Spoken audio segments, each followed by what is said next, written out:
வணக்கம். பரபரப்பு மீடியா செய்திகளுக்காக நான் நிரோஷன்.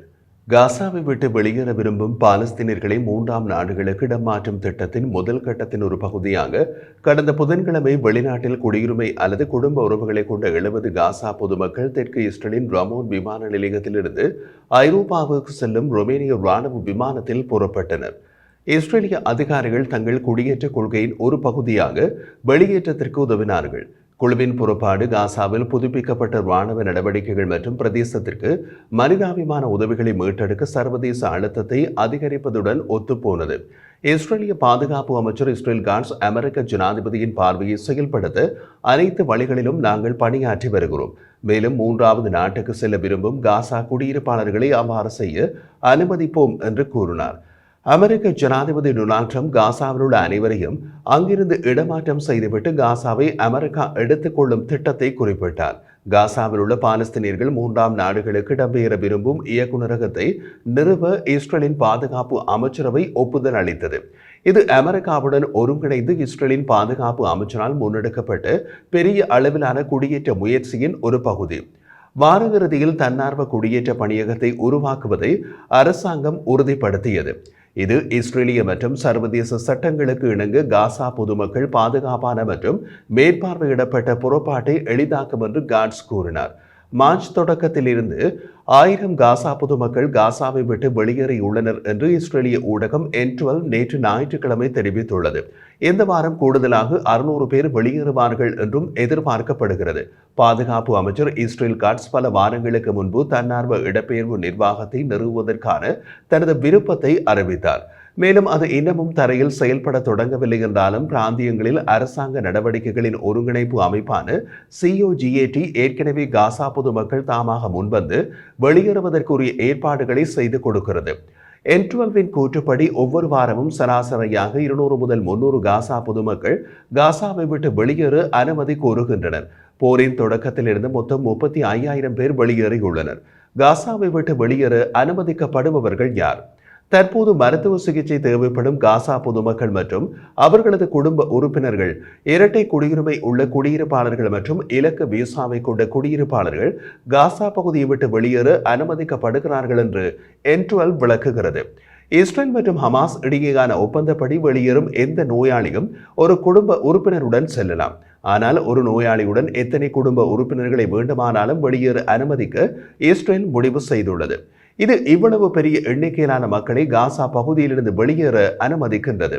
பாதுகாப்பு அமைச்சின் கட்டளையின் கீழ் ராணுவம் அவர்களின் பாதுகாப்பிற்காக வெளியேற தெரிவு செய்பவர்களுடன் செல்கின்றது. N12 கூற்றுப்படி காசா பொதுமக்கள் அந்த பகுதியை விட்டு வெளியேறுவதற்கு முதல் நாள் அவர்கள் தங்கள் வீடுகளில் இருந்து ஒரு பிரத்யேக இடத்திற்கு மாற்றப்படுகிறார்கள். அங்கு அவர்கள் ஹெரம் ஷலோம் எல்லைக்கடவையில் பாதுகாப்பு சோதனைக்கு உட்படுத்தப்படுகிறார்கள். அங்கிருந்து அவர்கள் ரஃபா எல்லைக்கடவை அல்லது ரமோன் விமான நிலையம் வழியாக தங்கள் பயணத்தை தொடர்கின்றனர். இப்படி வெளியேறும் காசா பொதுமக்களிடம் அவர்கள் வெளியேறிய பின் அவர்கள் காசாவுக்கு உள்ளே இருக்கும் சூழ்நிலை காரணமாக திரும்பி வர முடியாது என்று COGAT கூறிய வெளியேற்றுகிறது. அதே நேரத்தில் காசா பொதுமக்கள் வெளியேறுவதற்கான ஆர்வத்தை வெளிப்படுத்தியுள்ளனர். பலர் தங்கள் வாழ்க்கையை மீட்டெடுப்பதாகவும் தங்கள் குழந்தைகளுக்கு வேறு எதிர்காலத்திற்கான வாய்ப்பை பெறுவதாகவும் கருதுகின்றனர். பாதுகாப்பு அமைச்சின் கீழ் இயங்கும் இயக்குநரகம் சர்வதேச அமைப்புகளுடன் ஒருங்கிணைந்து நியமிக்கப்பட்ட எல்லைக்கடவைகளில் தளவாடங்களை நிர்வகிக்கும். அத்துடன் நிலம், கடல் மற்றும் விமான பரிமாற்றங்களுக்கான உட்கட்டமைப்பை மேற்பார்வையிடும். அலுவலகத்தை வழிநடத்தும் வேட்பாளர் விரைவில் நியமிக்கப்படுவார் என்று எதிர்பார்க்கப்படுகிறது. நிதியமைச்சர் பெசல் ஸ்பான்ட்ரிட்ஜ் ஒரு நாளைக்கு 10,000 காசாவில் பொதுமக்களை இடமாற்றம் செய்வதற்கான ஒரு லட்சிய காலக்கெடுவை முன்மொழிந்துள்ளார். அதே நேரத்தில் பட்ஜெட் கட்டுப்பாடுகள் செயல்முறைக்கு தடையாக இருக்காது என்று தெரிவித்தார்.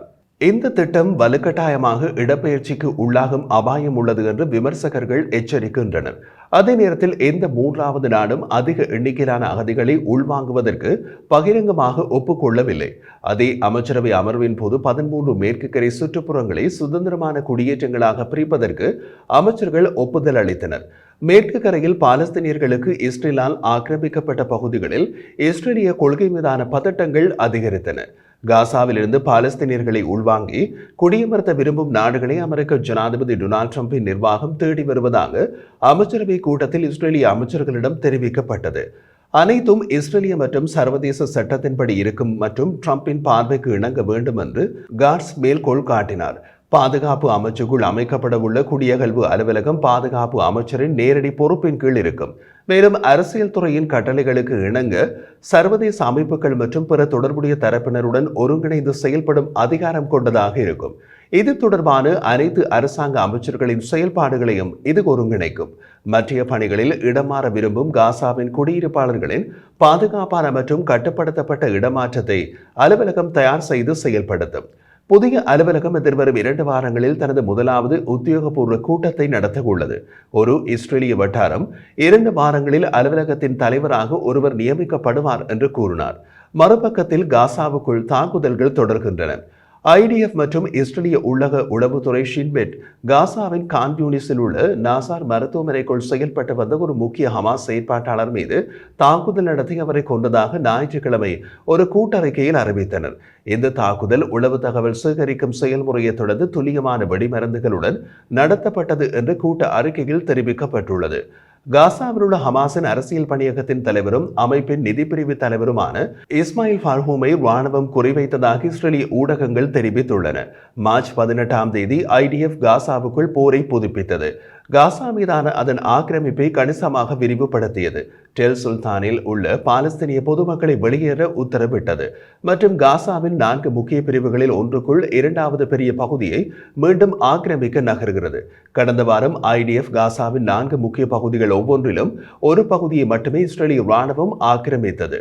வடக்கு காசாவை மத்திய காசா, கான் யூனிஸ் மற்றும் ரஃபா ஆகிய 4 பகுதிகளில் ஹமாஸ் மீது தாக்குதல் நடத்தியது. ஆனால் காசாவின் பெரிய பகுதிகள் முழு அளவிலான படையெடுப்பிலிருந்து வெகு தொலைவில் உள்ளன. IDF-இன் முழுமையான திட்டம் என்ன என்பது இதுவரை வெளிப்படையாக அறிவிக்கப்படவில்லை.